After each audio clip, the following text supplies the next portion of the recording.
It's now my pleasure to welcome to The Truth Mandy Gunasekara.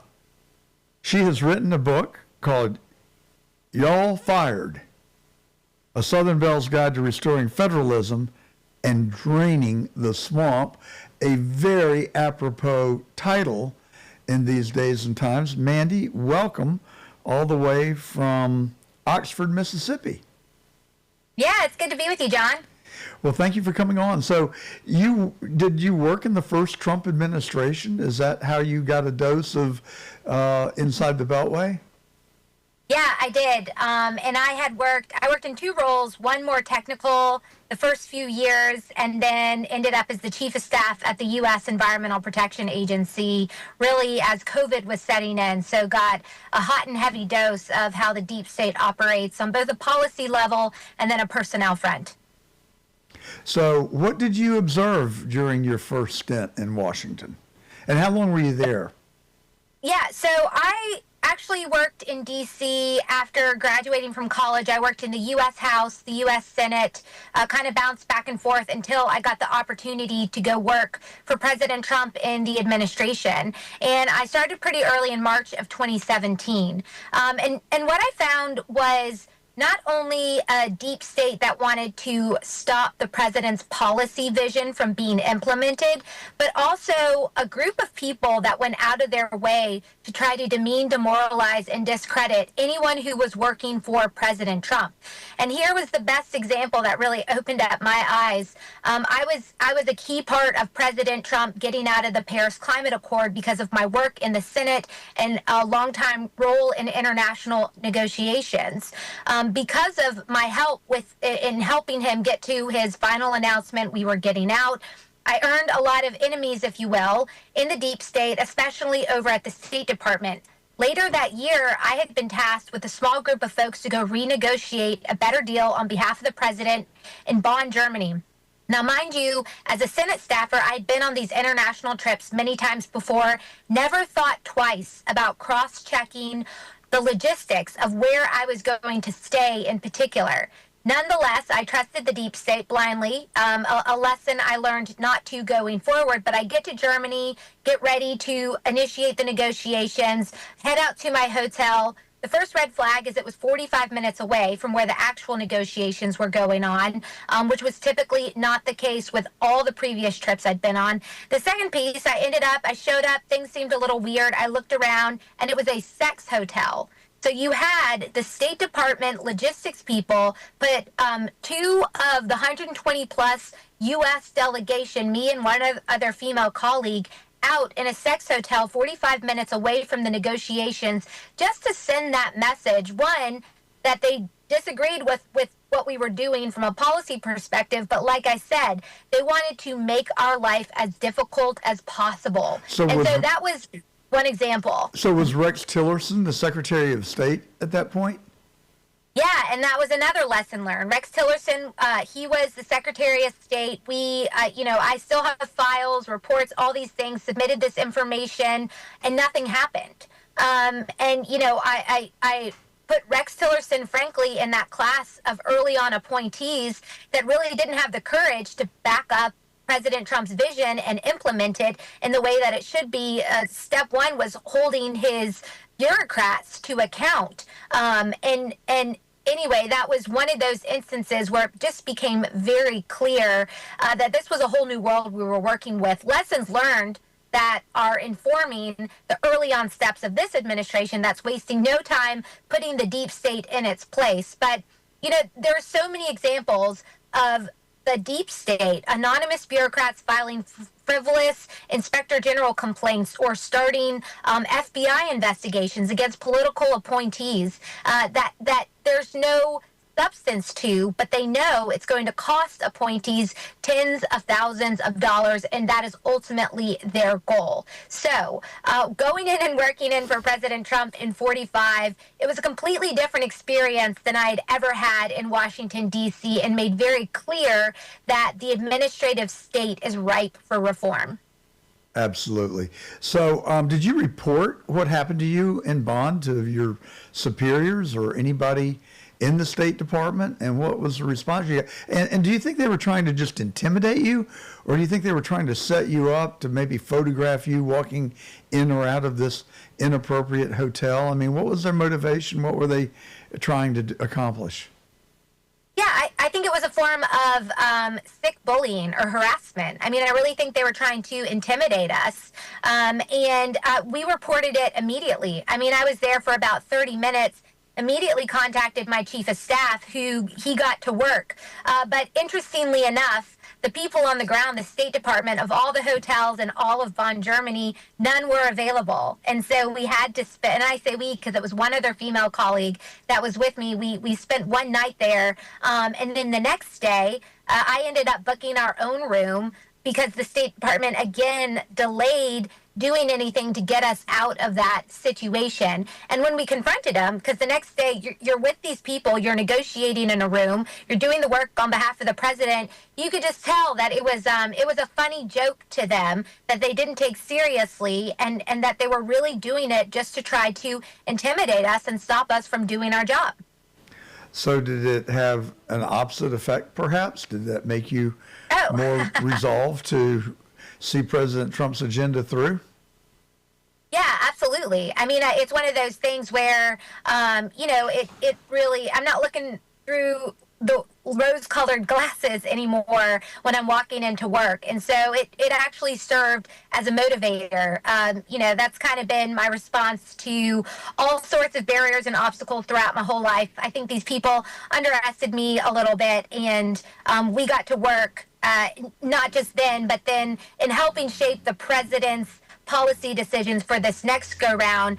Certainly have been working in the background to make sure he was ready to go. And getting out of Paris, I mean, that was a day one action. There's a lot more work on that front, but it really is, it is a culmination of not just me, a lot of people who are on the receiving end of that type of mistreatment and disrespect. That it's not about us, it's about who we represent and who we're working for, which is the offensive part about it.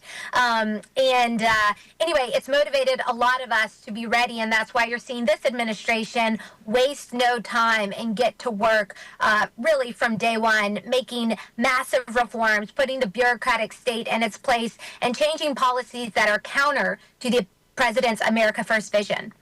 It's just hard to believe that the members of President Trump's administration, which would include the entire executive branch, would be working against him. And you'd think that they would be worried about losing their jobs or facing some sort of recriminations, a demotion, a transfer. Did any of that happen in the first term? No, and that's a key problem. There was no accountability. And so much of the way that the bureaucracies are designed, I mean, they're layered upon layer. And whether you're talking about holding them to account for mistreatment on a personnel side or an obvious HR violation, or you're talking about getting policy decisions from direction to final work product done, there are so many different elements within an agency designed to slow things down, to reduce efficiency, and the bureaucrats are really good at CYA exercises, making sure that no one can ever come back to them and say, you made this decision, or you slowed this down, or this was sitting on your desk, or you disregarded this important component.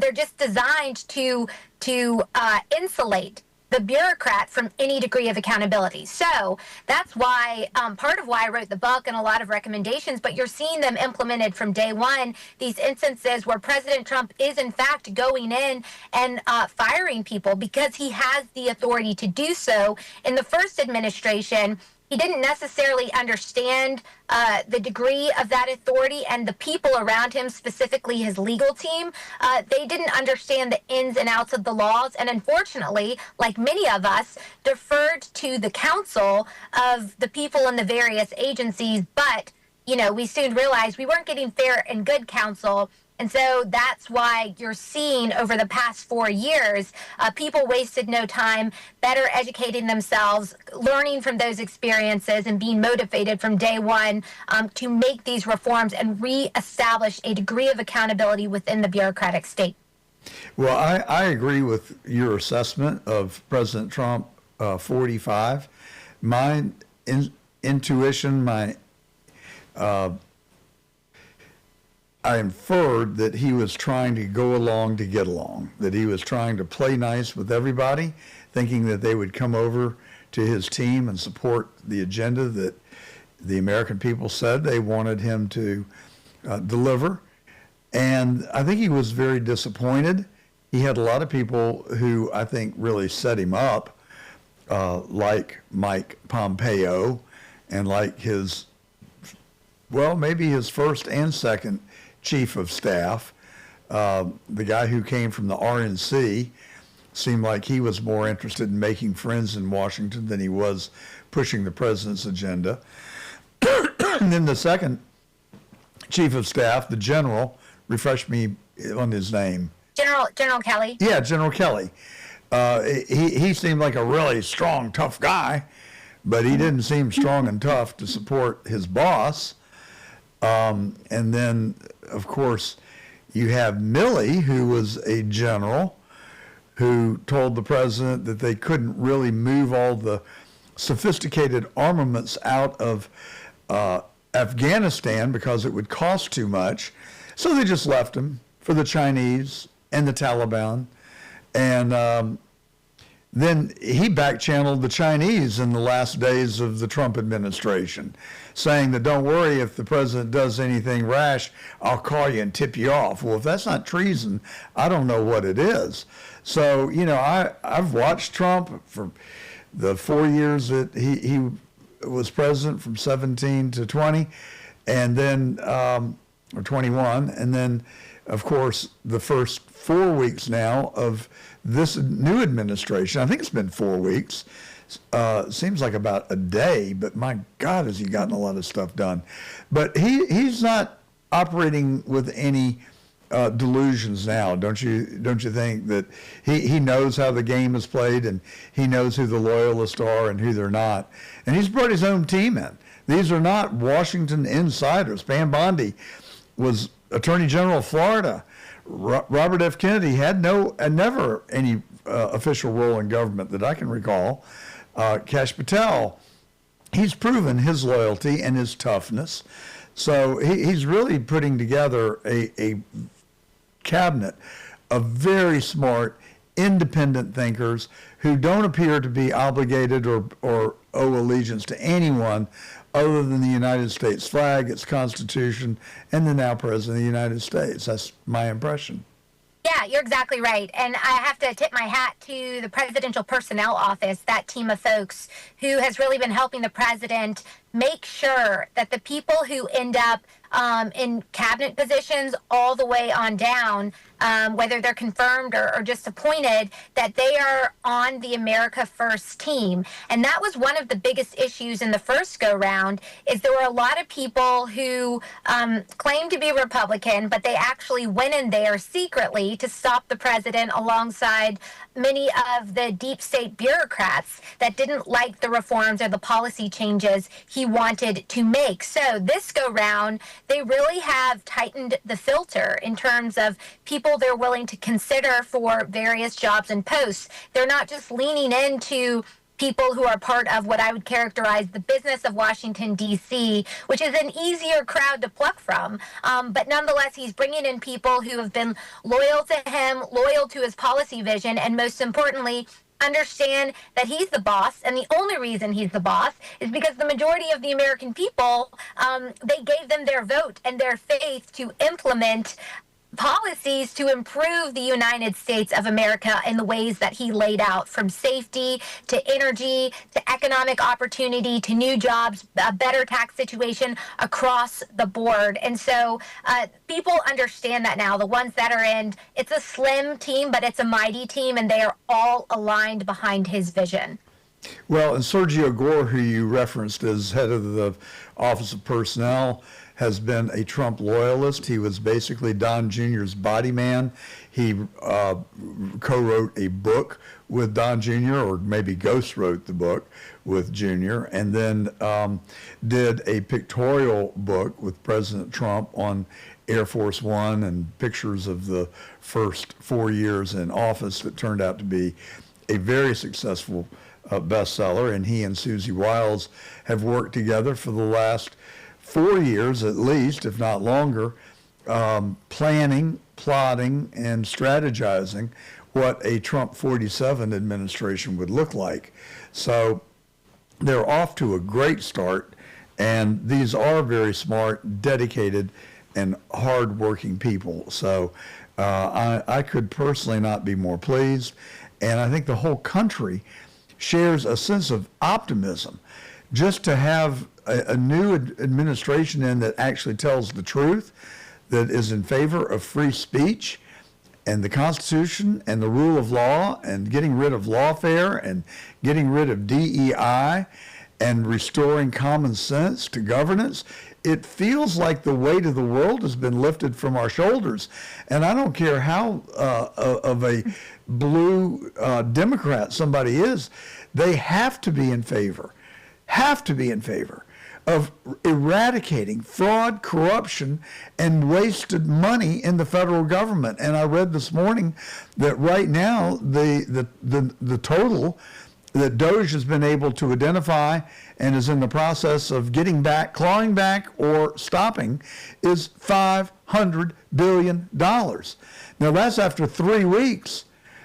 And we need to eliminate, their goal is $2 trillion. Well, after less than a month, we're a quarter of the way home. And it should be celebrated. Now, did you ever have any dealings with USAID? I have to confess, I don't think I'd ever heard of USAID until 2 weeks ago. Maybe I had heard about it somewhere in the distant past, but I knew nothing about it. But a lot has come to light in the last 2 weeks. How about you, Mandy? Were you familiar with this organization, and did you have any contact with them? Yeah, I did. Now, I wasn't familiar with what they really do, which is now being uncovered. They were involved in some of the international negotiations, and then from a geographical perspective, their headquarters were located in the same area as the EPA headquarters. So a lot of the politicals used to get together just by mere proximity. That was my interaction with USAID. But I, like you, and I think most Americans, didn't really understand the true business of USAID. I mean, I believe them when they said that what they were doing was out there basically making friends, to paraphrase, making friends by goodwill and good actions of the United States. But they're a completely different agency, and they have truly been exposed. And then the massive waste and taxpayer money that was used going towards initiatives that not only the American people, the majority of the American people disagree with, but are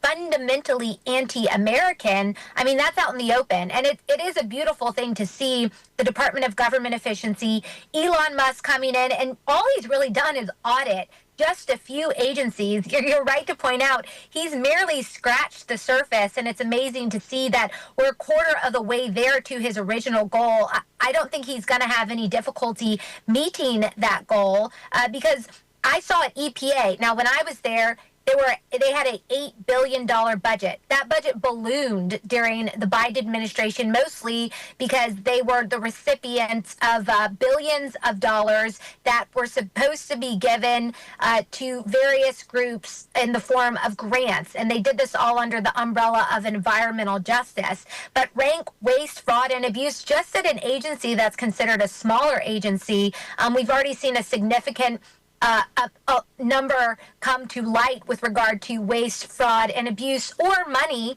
that is supposed to be for legitimate policy purposes that's actually going to growing the strength and breadth of the political left. So I think that Elon is going to continue to find trillions frankly, trillions of dollars that he can claw back and take away from being in the waste bucket to either the savings bucket or going to something that tangibly improves Americans' lives. Well, and just not too long ago, Biden said that they had sent $150 billion to the Ukraine, and Zelensky retorted, well, I've only seen $100 billion. Where's the other $50 billion?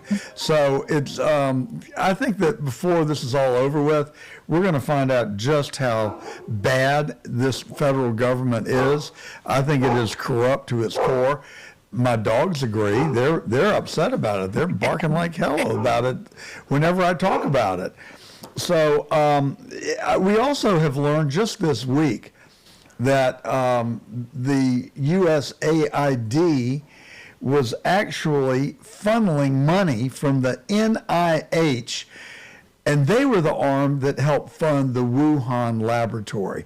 How bad does it have to get before these people are investigated and prosecuted? And Fauci's got a pardon, but it couldn't be just one guy. I mean, it had to be, all right, I'll be a conspiratorialist. It had to be a conspiracy. It had to be a conscious decision by a number of people that would funnel that much money into a foreign country and a laboratory that is working on gain-of-function research, which was officially frowned upon. For people that don't know, gain-of-function research is code word for tinkering with the human condition. That's God's job. That's not some bureaucrat in Washington, Anthony Fauci and gang. And you know, the Rand Paul has been livid about what has happened. He exposed them in Senate hearings and told Fauci that he was lying to the American people. And now, as we learn more and more information, we find that what the conspiratorialists believed was actually true all along. And so you know, conspiratorialists, sexist, misogynist, racist, homophobes, figure out, I've run out of ist, but all the ist are just, in my view, and Charlie Kirk's, by the way, who I had on the show a couple of months ago, view as one big manipulation to get us to shut up. Nothing to see here, move along. Well, I'm sorry, folks, it's a new day. So there are a lot of buzzwords that float around when you talk about Washington insiders. You hear about the establishment. You hear about the intellectual elites. You hear about permanent Washington. You hear about the deep state. Do we put this all in one big bowl and mix it up and that's inside the Beltline? Or do you dissect it into other slivers where some are less demonic than and subversive than others? No, I'm sorry. Giving grants to men in South Africa, $5 million for men to have sex with each other, I don't know what else you call that. I mean, that's just perverse. And it's not a commentary on gays, but it's a commentary on the use of American taxpayer dollars. I don't care who's having sex. I don't care if it's women with women, men with men, or men with women. It's not an appropriate use of American taxpayer dollars. Similarly, to push DEI in foreign nations and to bring drag shows to foreign nations and to teach gay pride in Kazakhstan. Can you pronounce it? You know what I'm talking about. Kazakhstan, thank you. And what else? To tell journalists in foreign countries how to avoid words that might offend someone's sensibilities that all link back to DEI. I mean, it just makes you crazy. Yeah, it does. And it just goes to show you that really the federal government under the leadership of Joe Biden and Kamala Harris, it became about funding and expanding leftist pet projects, and it had very little to do with improving the lives or helping the American people. Case in point, look at FEMA, our Federal Emergency Management Agency. Towards the tail end of the Biden administration, they made it very clear that they cared more about taking care of illegal aliens that had broken the law to come into this country than they did for the people of North Carolina who lost their homes and everything in a once-in-a-generation type flood. And then the FEMA folks, I mean, all of this came out too as they were walking around handing information for people to access those resources, skipped the houses with Trump signs in them, and they cited it was because of some safety reason. But we know that that is not true. It was simply because they were led by and driven by political ideology. And anyone who fell outside of that could not count on the federal government to help them when they needed, and even worse, likely was on the receiving end of some form of weaponization,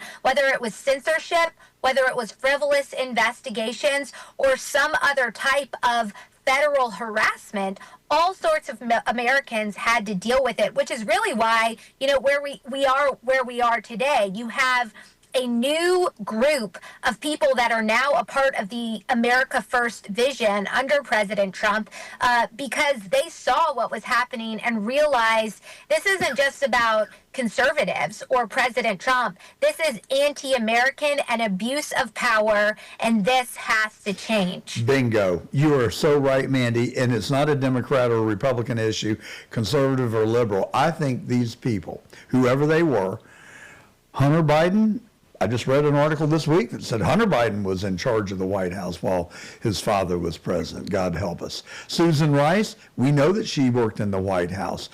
But you have people like Larry Fink, the head of BlackRock, who's a member of the World Economic Forum, and Klaus Schwab, who says that he wants to have a new world order. And I believe that there was something very much worse than what we were told. I mean, I've gotten to the point where I don't believe anything I'm told anymore by the mainstream media or by members of the Biden administration. And when they tell us, they don't tell us, but the narrative becomes, all these 10 million people that have come over the southern border are really just here to help get Democrats elected. I don't believe it. Because help me understand why military-aged men from China have flooded across the southern border. Tell me why people from Libya and Afghanistan and Iran are in this country. And the arms that have slipped over the southern border and the fentanyl that has come in from the southern border and the northern border and the spy balloon that came down and floated over our country for a week. And Biden courageously shot it down over the Atlantic after the mission was complete. And the Chinese police stations that exist inside of our country in New York, Houston, and LA. It's worse than just ideology. I think that, and you look at the money that Biden took from our enemies, the Chinese, the Russians, Ukraine, Hunter Biden, shaking down Chinese companies for graft, taking $800,000 a year from Burisma, the most corrupt country on earth. I think they were engaged in treasonous activity. You can't say any one of those proved treason, but when you add them all up, what other conclusion are you going to draw? It wasn't about bringing people here to vote for Biden. I think that it was about helping to destroy this country, and I think Trump's onto it, and I think he is deporting them as fast as they can round them up. Thank God. Thank you, God, for intervening and helping save this country. Yeah, that's exactly right. And like I mean, what would you expect when you look at someone like Biden? The Biden crime family was a very real thing. I mean, so much news has occurred since those last few days, but recall, he literally pardoned his entire family, and he probably pardoned himself. We just don't know about it. Presidents can actually do that on the way out. Someone who knows about these sorts of things was reading me in, but nonetheless, you have a crime family running this country that cared more about padding their own personal pockets and making sure that they were taken care of. You're going to invite similar type of people into this country. And I do think part of the strategy was trying to shore up the political power of the left. But I agree too. I mean, it was run by a family known for their criminal activities more so than anything else. And then they were also full of people. There were people who worked at the White House that hated this country. They hated everything about it from the beginning. Our founding fathers, the various principles, the Constitution. I mean, they sought to change it all. And so, the pathway for those people to ultimately get what they want is first to burn it all down, to destroy the country as it is, and then try to rebuild it. In their version of utopia, which tends to be communist, socialist, and to the detriment of those who aren't a part of that small cabal of folks that are actually calling the shots. And so, yeah, I think it's a combination of all of the above, and I'm so grateful that President Trump was willing to run again. He had the energy to do it, withstood 2 assassination attempts, and then the American people came together and said, enough is enough. We're putting this guy in where the news media, they lost their minds, but the country was good, and he knew what he was doing, and he's promised to make it better. And that's, thank God, like you said, where we are today. Well, I just read yesterday that President Trump or someone in his cabinet is starting to ask questions about Butler, Pennsylvania, and West Palm Beach. And I have been beating that drum. I refuse to let it go. Our listeners will vouch for the fact that I have talked about it every single week since July the 13th. I know as sure as I'm sitting here that it was a conspiracy. There's ample evidence that there was another guy in Butler, at least one other guy. There's a lot of evidence that someone made their way from Washington to what's his name, Michael Crook's house leading up to the assassination. Ralph had 5 burner phones on him when he was arrested. Now, I want to know, who was he talking to? I don't think he was calling his mother. And so there are so many questions, and I think without conclusive proof, but a lot of circumstantial evidence, like the log where Crooks went to the gun range to practice his shooting. He was accompanied every time. Someone else signed in at the identical same time, but his name has been redacted. I want to know who that person was. So, and Crooks's DNA was, or whoever's DNA, someone's DNA was hosed off the top of the AGR building within minutes of the attempted assassination and them being killed by the counter sniper. And then the body was cremated within 10 days. That's all very strange. They did not treat it as a crime scene. They treated it as a destroy the evidence scene. That's my take on it. So all my tentacles are up. We want truth, and I want President Trump to get to the bottom of that for his own safety. We've got 4 years that he has to be protected. And if the snake is in the basement, we better get rid of the snake. But first, we got to determine who that is. I'm thrilled. I think we're finally going to get the JFK files. I just saw an interview with the chairman of the committee that has been assigned to decide how to release the files. Now, I don't know what that means. I guess somebody's going to have to sift through them and make sure that we're not going to disclose means, sources, and methods, and somebody that may still be alive that did something bad but to help our country. I don't know what the deal is, but just put it all out there. Trust the American people. Don't redact anything. But this lady, who is the chairman of the committee, and I'm sorry I don't remember who it is, said that she has seen files and that there were two shooters in Dealey Plaza. Well, we have been told for 65 years that Lee Harvey Oswald acted alone, and I have told our listeners for 3 years that I don't even think he pulled the trigger. No paraffin on his body. First thing he said out of his mouth when he was arrested in the theater in Dallas was, "I'm just a patsy." So finally, I think that we're going to get to the truth of that, and I want all the secrets to come out. And I just read this afternoon that there is a move afront as soon as Kash Patel gets confirmed that he's going to release the Epstein files. I'm not trying to ruin anybody. I'm sorry that people engaged in immoral activity with somebody that I think was a CIA operative. That would be Epstein. That. He was taking people to his island so that he could photograph them. There were cameras in the bedrooms. There were cameras in his bedroom that was just 2 miles from where I'm sitting in Palm Beach. The people believe he was CIA. I suspect that he was CIA. We need to know the facts. We need to know the truth. But I think this intelligence agency in our country has completely lost its way. Now, I'm not indicting everybody who works for the CIA or the national,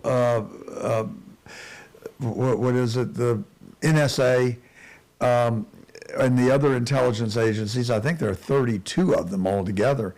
But, you know, when you give someone unlimited amounts of money and they have no accountability and they basically have a license to act outside the law, at least in foreign countries, and then they somehow lose their way and they start acting in the similar fashion inside our country, it has become a real problem. And I'm hoping that John Ratcliffe and the new head of the intelligence services will expose all the lies, all the bad behavior. We get it all out on the table. And then the American people will rightfully become outraged and we can get real, true, meaningful reform. That will then enable us to reclaim our place as the moral leader of the world.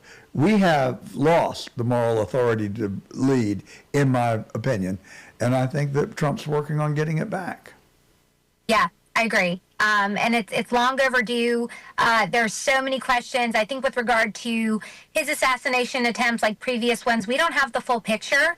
I do think that President Trump does trust the American people with the truth. He's shown that time and time again. He is one of the most accessible presidents we've ever had. He changed the dynamic when he kept his Twitter account, now X account, and with Truth Social, the information that he has access to, he's going to release to the American people. So I'm glad that the RFK and the JFK assassinations that and they're MLK. willing to, and MLK, that they're willing to release that information. I mean, it's long overdue. It should have been released a long time ago. And then as well as the more recent attempts on his life, there's so many questions that matter. I mean, it is obviously about his security, but we can't remember that people lost their lives that just went to attend a rally to go support somebody that they wanted to be president that day in Butler, Pennsylvania.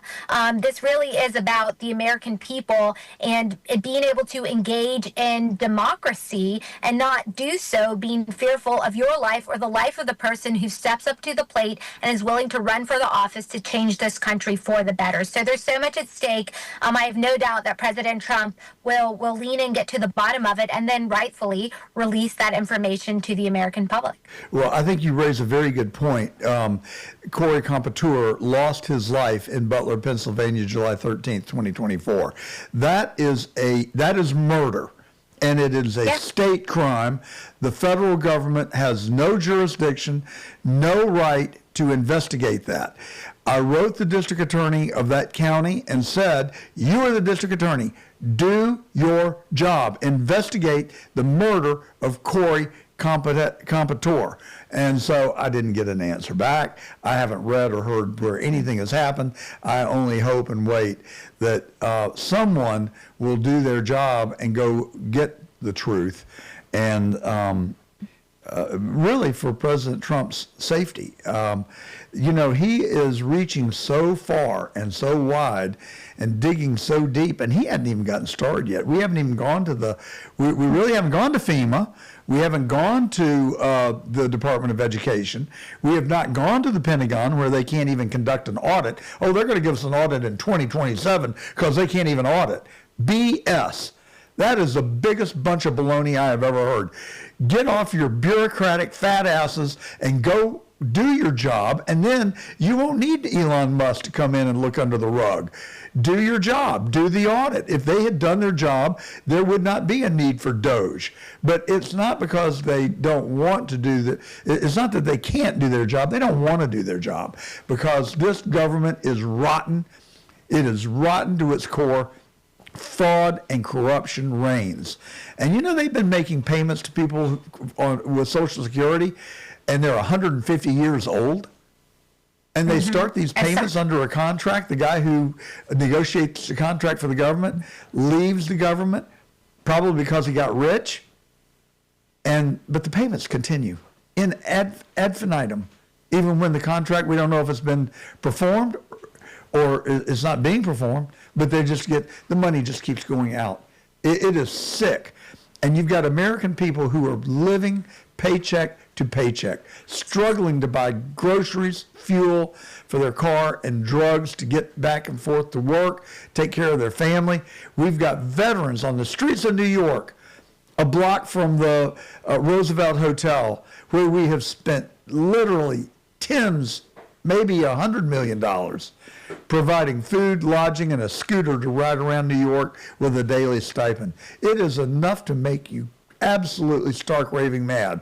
And I am mad. And I think the American people are mad. And I'm going to keep beating the drum and supporting President Trump until we can say, okay, the job is done. We're back to normalized, normal times in this country. And Mandy, I just appreciate what you've done and what you are doing. And you've written this book. Where can we find Y'all Fired, A Southern Belle's Guide to Restoring Federalism and Draining the Swamp? Yeah, the best place is either Amazon or Barnes & Noble, and then you can always follow what I'm doing and talking about with regard to it. You can follow me on X at Mississippi MG. All right, so Mississippi MG. Yes. Well, thank you so much, Mandy, Yeah. and let's keep in touch. Keep up the good work. And Thank you.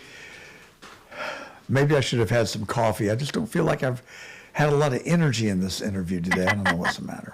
Well, there's so much going on. There's a lot to keep up with, but I'm happy to come on anytime. Maybe I'll just breathe. But we've told you the truth, and that's what counts. Thank you, Mandy. Come back soon. All right, thanks.